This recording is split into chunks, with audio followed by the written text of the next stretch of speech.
اعوذ باللہ من الشیطان الرجیم بسم اللہ الرحمن الرحیم الصلاۃ والسلام علیک یا سیدی یا رسول اللہ وعلی آلک واصحابک یا سیدی یا حبیب اللہ۔ دوستو، جیسا کہ اپنی پچھلی ویڈیو میں ہم نے حضرت موسیٰ علیہ السلام کے عصا مبارک کی شان و شوکت کے بارے میں جانا، اسی طرح آج کی اس ویڈیو میں حضرت موسیٰ علیہ السلام کے مقدس عصے کے وہ 3 معجزات بیان کروں گا جن کا تذکرہ قرآن مجید نے بار بار فرمایا۔ تو آئیے پہلا معجزہ سنتے ہیں۔ حضرت موسیٰ علیہ السلام کے عصا مبارک کا اژدہا بن جانا۔ اس کا واقعہ یہ ہے کہ فرعون نے ایک میلہ لگوایا اور اپنی پوری سلطنت کے جادوگروں کو جمع کر کے حضرت موسیٰ علیہ السلام کو شکست دینے کے لیے مقابلے پر لگا دیا، اور اس میلے کے اژدہام میں جہاں لاکھوں انسانوں کا مجمع تھا، ایک طرف جادوگروں کا ہجوم اپنی جادوگری کا سامان لے کر جمع ہو گیا، اور ان جادوگروں کی فوج کے مقابل میں حضرت موسیٰ علیہ السلام تنہا ڈٹ گئے۔ جادوگروں نے فرعون کی عزت کی قسم کھا کر اپنی جادو کی لاٹھیوں اور رسیوں کو پھینکا، تو ایک دم وہ لاٹھیاں اور رسیاں سانپ بن کر پورے میدان میں ہر طرف پھنکارے مار کر دوڑنے لگے، اور پورا مجمع خوف و ہراس میں بدحواس ہو کر ادھر ادھر بھاگنے لگا۔ فرعون اور اس کے تمام جادوگر اس کرتب کو دکھا کر اپنی فتح کے گھمنڈ اور غرور کے نشے میں بدمست ہو گئے، اور جوش شادمانی سے تالیاں بجا بجا کر اپنی نصرت کا اظہار کرنے لگے کہ اتنے میں ناگہاں حضرت موسیٰ علیہ السلام نے خدا کے حکم سے اپنی مقدس لاٹھی کو ان سانپوں کے ہجوم میں ڈال دیا، تو یہ لاٹھی ایک بہت بڑا اور ہیبت ناک اژدہا بن کر جادوگروں کے سانپوں کو نگل گئی۔ یہ معجزہ دیکھ کر تمام جادوگر اپنی شکست کا اعتراف کرتے ہوئے سجدے میں گر پڑے اور بآواز بلند یہ اعلان کرنا شروع کر دیا کہ آمنا برب ہارون و موسیٰ، یعنی ہم سب حضرت ہارون اور حضرت موسیٰ علیہ السلام کے رب پر ایمان لائے۔ چنانچہ قرآن مجید نے اس واقعے کا ذکر کرتے ہوئے ارشاد فرمایا ہے، بولے اے موسیٰ، یا تو تم ڈالو یا پہلے ہم ڈالیں۔ موسیٰ نے کہا بلکہ تم ہی ڈالو۔ جبھی ان کی رسیاں اور لاٹھیاں ان کے جادو کے زور سے ان کے خیال میں دوڑتی معلوم ہوئی، تو اپنے جی میں موسیٰ نے خوف پایا۔ ہم نے فرمایا ڈر نہیں، بے شک تو ہی غالب ہے، اور ڈال دے جو تیرے دائنے ہاتھ میں ہیں، اور ان کی بناوٹوں کو نگل جائے گا جو وہ بنا کر لائے ہیں۔ وہ تو جادوگروں کا فریب ہے، اور جادوگر کا بلا نہیں ہوتا کہیں آوے۔ تو سب جادوگر سجدے میں گرا لیے گئے، بولے ہم اس پر ایمان لائے جو ہارون اور موسیٰ کا رب ہے۔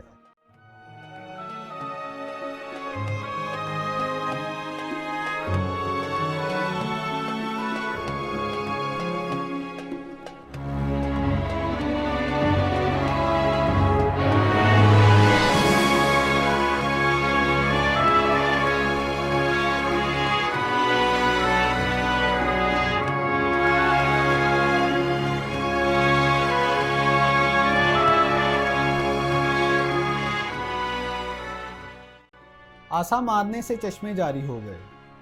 بنی اسرائیل کا اصل وطن ملک شام تھا، لیکن حضرت یوسف علیہ السلام کے دور حکومت میں یہ لوگ مصر میں آ کر آباد ہو گئے، اور ملک شام پر قوم عمالقہ کا تسلط اور قبض ہو گیا، جو بدترین قسم کے کفار تھے۔ جب فرعون دریائے نیل میں غرق ہو گیا اور حضرت موسیٰ علیہ السلام کو فرعون کے خطرات سے اطمینان ہو گیا، تو اللہ رب العزت نے حکم فرمایا کہ قوم عمالقہ سے جہاد کر کے ملک شام کو ان کے قبض و تسلط سے آزاد کرائیں۔ چنانچہ آپ 6 لاکھ بنی اسرائیل کی فوج لے کر جہاد کے لیے روانہ ہو گئے، مگر ملک شام کی حدود میں پہنچ کر بنی اسرائیل پر قوم عمالقہ کا ایسا خوف سوار ہوا کہ تمام بنی اسرائیل ہمت ہار گئے اور جہاد سے منہ پھیر لیا۔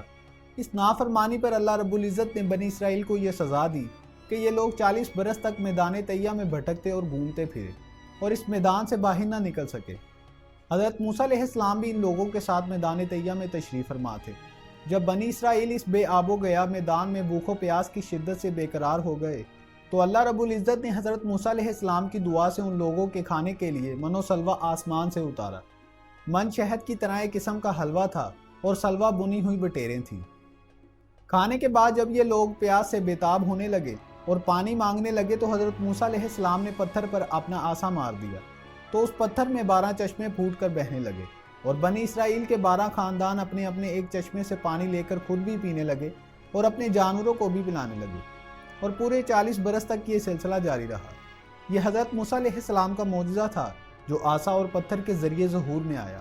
قرآن مجید نے اس واقعے اور معجزے کا بیان کرتے ہوئے ارشاد فرمایا ہے، اور جب موسیٰ نے اپنی قوم کے لیے پانی مانگا تو ہم نے فرمایا اس پتھر پر اپنا عصا مارو، فوراً اس میں سے 12 چشمے بہہ نکلے۔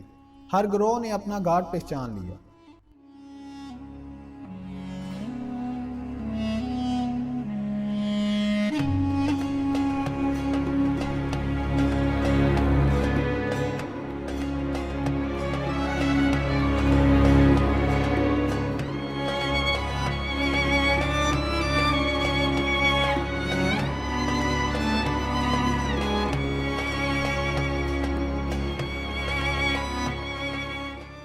آسے کی مار سے دریا پھٹ گیا۔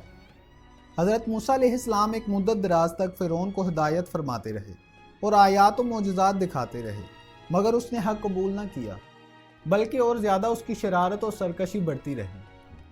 اور بنی اسرائیل نے چونکہ اس کی خدائی کو تسلیم نہیں کیا، اس لیے اس نے ان مومنین کو بہت زیادہ ظلم و ستم کا نشانہ بنایا۔ اس دوران میں ایک دم حضرت موسیٰ علیہ السلام پر یہ وحی اتری کہ اپنی قوم بنی اسرائیل کو اپنے ساتھ لے کر رات میں مصر سے ہجرت کر جائیں۔ چنانچہ حضرت موسیٰ علیہ السلام بنی اسرائیل کو ہمراہ لے کر رات میں مصر سے روانہ ہو گئے۔ جب فرعون کو پتہ چلا تو وہ بھی اپنے لشکر کو ساتھ لے کر بنی اسرائیل کی گرفتاری کے لیے چل پڑا۔ جب دونوں لشکر ایک دوسرے کے قریب ہو گئے تو بنی اسرائیل فرعون کے خوف سے چیخ پڑے کہ اب تو ہم فرعون کے ہاتھوں گرفتار ہو جائیں گے۔ بنی اسرائیل کی پوزیشن بہت نازک ہو گئی، کیونکہ ان کے پیچھے فرعون کا خوفناک لشکر تھا اور آگے موجیں مارتا ہوا دریا تھا۔ اس پریشانی کے عالم میں حضرت موسیٰ علیہ السلام مطمئن تھے اور بنی اسرائیل کو تسلی دے رہے تھے۔ جب دریا کے پاس پہنچ گئے تو اللہ رب العزت نے حضرت موسیٰ علیہ السلام کو حکم فرمایا کہ تم اپنی لاٹھی دریا پر مار دو۔ چنانچہ جو ہی آپ نے دریا پر لاٹھی ماری تو فوراً ہی دریا میں سے 12 سڑکیں بن گئیں، اور بنی اسرائیل ان سڑکوں پر چل کر سلامتی کے ساتھ دریا سے پار نکل گئے۔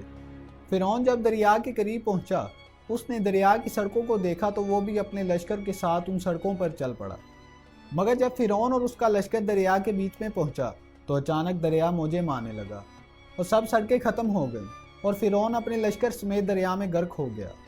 اس واقعے کو قرآن مجید نے اس طرح بیان فرمایا ہے: اور پھر جب آمنا سامنا ہوا دونوں گروہوں کا، موسیٰ والوں نے کہا ہم کو انہوں نے آ لیا۔ موسیٰ نے فرمایا یوں نہیں، بے شک میرا رب میرے ساتھ ہے، وہ مجھے اب راہ دیتا ہے۔ تو ہم نے موسیٰ کو وحی فرمائی کہ دریا پر اپنا عصا مار، تو جب ہی دریا پھٹ گیا تو ہر حصہ ہو گیا جیسے بڑا پہاڑ، اور وہاں قریب لائے ہم دوسروں کو، اور ہم نے بچا لیا موسیٰ اور اس کے سب ساتھ والوں کو، پھر دوسروں کو ڈبو دیا۔ بے شک اس میں ضرور نشانی ہے، اور ان میں اکثر مسلمان نہ تھے۔